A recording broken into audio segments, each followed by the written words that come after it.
Well, first of all, now, did you have a Paddington Bear when you were a young chap?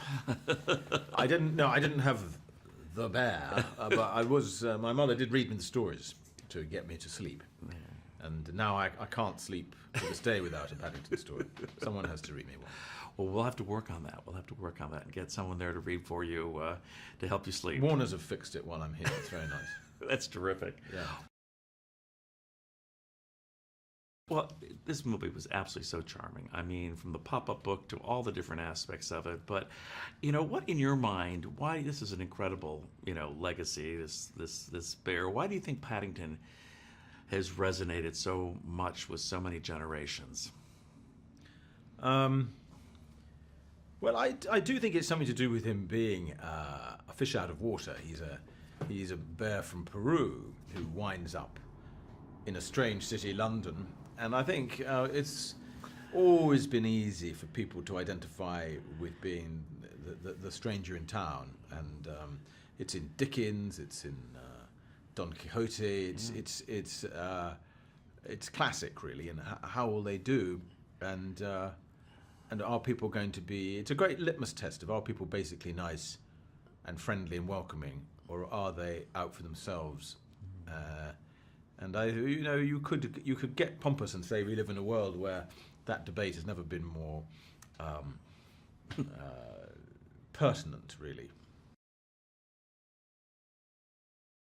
When you got the letter from the director, I thought that was very funny, who said, "Oh, we've created a character who's vain, self-absorbed, and, oh, by the way, we're thinking of you for this role." Yes. What was your reaction?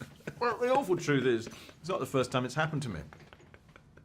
Woody Allen wrote me a fax many years ago, quite similar, really. He said, "We created this man who seems to be rather charming and likable on the outside, but he's a vain monster on the inside, and we thought of you."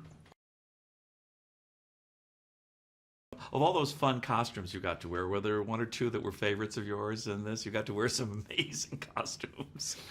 Well, I liked dressing as a nun. I've always liked dressing as a nun.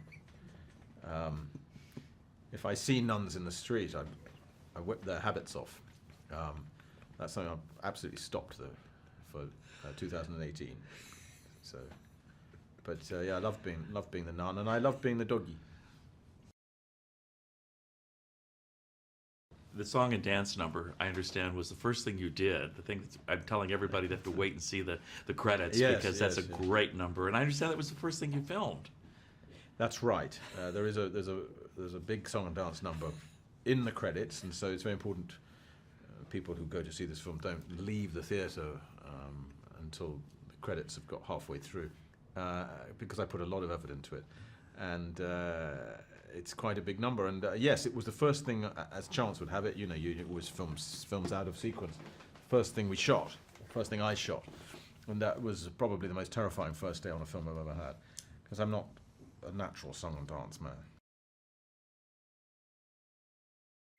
Now, Michael Bond, who created all this Paddington stuff, only passed away just recently. Did you ever have an opportunity to meet him by any chance? No, I didn't. No. Yeah. I've met his family, who are extraordinarily nice people and very supportive of this film. You would imagine that they could be incredibly protective, as they well should be, of these iconic books. But they truly love the film. And I must say, I myself never really like people making films of books I love. But in this case, I do think they've not just sort of been faithful, but they've really captured the spirit of the thing. And I'm very proud of this film.